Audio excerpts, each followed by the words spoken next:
Se você curte um bom filme de terror, se prepara, porque hoje tem uma novidade que vai te deixar, arrepiado. Invocação do Mal 4, o último ritual, tá chegando com tudo e marca a despedida dessa franquia que já deu muito susto na gente. O filme é baseado numa história real, um dos casos mais sinistros que Lorraine e Ed Warren investigaram, só que dessa vez a gente vai conhecer a família Smurl, que vem de um subúrbio ali da Pensilvânia e começa a viver experiências sobrenaturais depois de um certo acontecimento. E aí, claro, quem entra em cena para ajudar são os nossos investigadores paranormais preferidos. Então, tá preparado para encarar o desconhecido? Não me deixa sozinha nessa, tá? Eu sou a Valentina Pulgarim e esse é o Inside Warner Invocação do Mal 4, o último ritual. My name is Ed Warren, here with my wife Lorraine. Every case is different.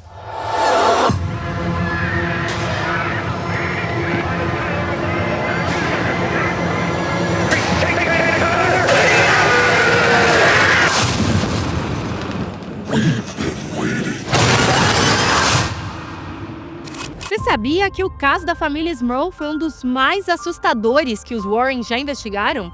E detalhe, tá? Foi um dos únicos que eles nunca resolveram na carreira deles, inclusive.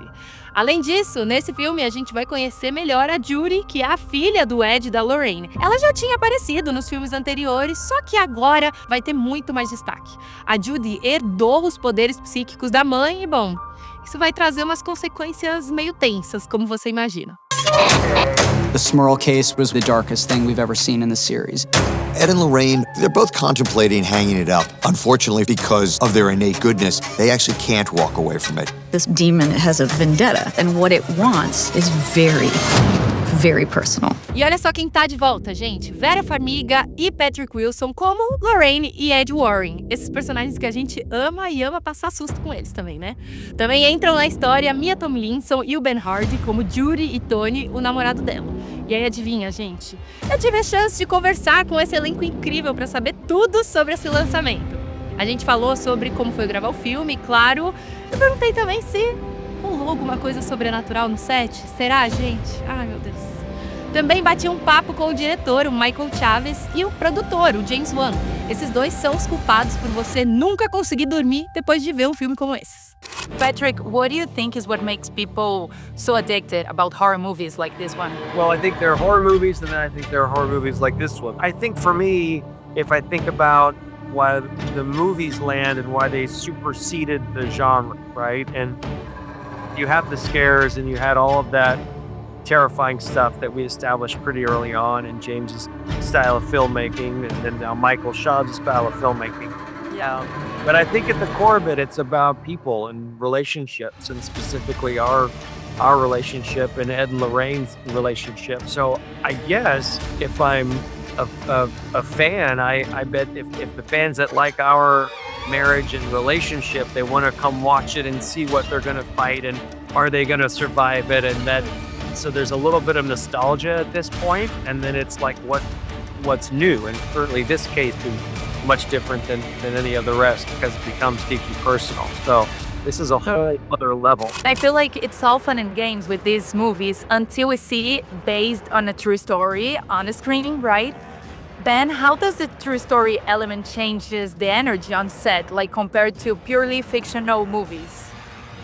I mean, it just adds another like 20% of fear factor for me at least, and I think for a lot of people, you know. And it's like I love at the end of these movies how we get to see some of the real life footage, you know, of these real people, which is it just kind of really impresses upon you even more just how this actually happened.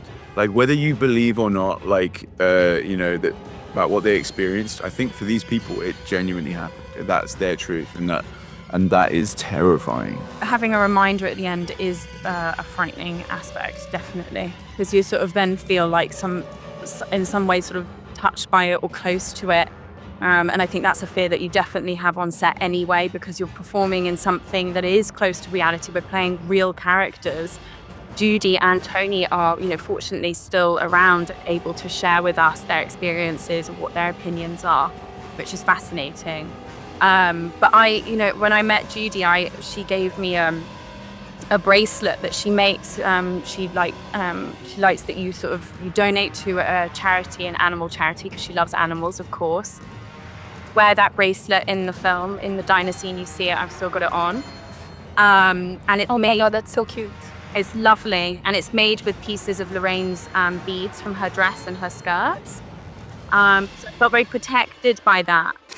I think it anchors everyone. You know, we worked with the Smurl sisters, all four of them. They were so generous in giving their time and opening themselves up and to tell their story to us. And you know, we worked with them as we're writing the screenplay, as we're doing prep and into production. And you know, so to be able to tell the cast and to tell the young ladies who are playing their parts, you know, I spoke to the real version of you. I spoke to her. I spoke to. Oh my God. And this is what she said. This is, you know, and that was like just amazing. And I think like actors love that also. They love it when they they feel that confidence that, you know, we're taking this seriously. Well, enjoyment is an interesting way to describe how one has to actually deliver like the tumultuous emotional like strain at the end, you know, that we have to deliver this movie. So it is part enjoyment because my scene partner is just like the most fabulous guy you could ever ask by your side in these strange circumstances of like emoting the most I've ever emoted in the history of my career, like physically. But it is, I wish we had a really beautiful story about, you know, how we concluded this journey, but it was actually quite anticlimactic and nonchalant. It was like, see you later. Like, I'm done. I'm exhausted. I'm tapping out. I'm good. I'm done. I'll talk to you later. Don't touch anything. Everything you see in here is either haunted, cursed, or been used in some sort of ritualistic practice. Nothing's a toy. Not even the toys. What are the decisions you feel most proud now that the movie is done and you actually get to see them on the big screen? The biggest thing that I've learned is you hire the right people. And that is with crew and it's with your cast. And obviously I've inherited probably the best cast with Patrick and Vera that you can possibly imagine. I am so proud in terms of the decisions I've made in their hiring decisions. It's in front of the camera, behind the camera. I'm so proud of my cast and crew. I think that, you know, all the newcomers in this, you know, Mia, who plays Judy, Ben, who plays Tony, I love those guys. I am so proud of their performances, and I just think they just light up the screen. You know, behind the camera with, you know, Eli, my DP, and John, my production designer, and entire crew. And the funny thing is, like, to your point of, there's so many decisions you got to make. When you hire like a great team, it really makes those decisions a lot easier because you fill the room with smart people and you ask them what to do. I really think the thing I discovered with the first film and that we've carried through with every movie is the beating heart of the franchise, and which is Vera Farmiga and Patrick Wilson playing Ed and Lorraine Warren. The family aspect is the thing that we really captured on the first movie. That has stayed true all the way through all the movies, right? I think we've made like 9 or 10 Conjuring films now in the greater Conjuring universe. Yeah. And all of them kind of like try to stay to that touchstone, to that North Star. And very much so with this last one, The Last Rites, it was about how do we finish this series in a way that really truly honors the family, the characters, and the emotionality of it all. It's a funny set. We've got Patrick's wonderful sense of humor and Vera's. Vera is hilarious. Me and her both have a very similar cackle. You can hear it from a mile away. You think that you're going to go into this horror atmosphere that's heavy and dark, but the Conjuring universe, they've been around for a while. They know each other. They're family. They welcome you with open arms, and everybody's experiencing joy, creativity, collaboration. It's beautiful. You talk upping the scares. This is thrilling, scary. You never know where this is going. The story is the last act for these two. And something's changed. It was very bittersweet for us. So kind of like seeing Patrick and Vera on set again on this one really did take me back to when I was directing them, you know, in the first two movies. and seeing how much that they have grown playing these characters to where they are now. And so, you know, it's very wistful, you know, like that. There's this sense of like, there's a sense of sadness, melancholy, but also a sense of pride and beauty that we got to create something together that pretty much the whole world love. I mean, something like this doesn't come along very often. And when it does, you gotta appreciate it. You gotta take 2 seconds to appreciate it. In nomine Patris, et Filii et Spiritus Sanctus, by the power of our Lord Jesus Christ.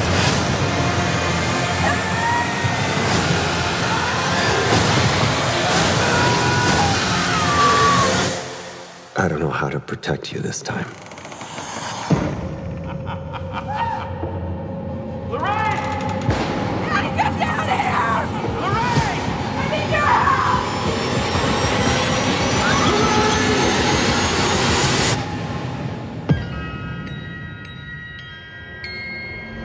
Então já marca aí, dia 4 de setembro tem encontro marcado no cinema pra ver o final dessa saga que fez a gente pular da cadeira várias vezes. Invocação do Mal 4, o último ritual, vai te deixar com o coração acelerado, mas eu tenho certeza que você vai amar a experiência. Não esquece também de seguir a Warner Channel em todas as redes sociais pra ficar por dentro de todas as novidades. Eu sou a Valentina Pulgarim e esse foi o nosso Inside Warner Invocação do Mal 4, o último ritual.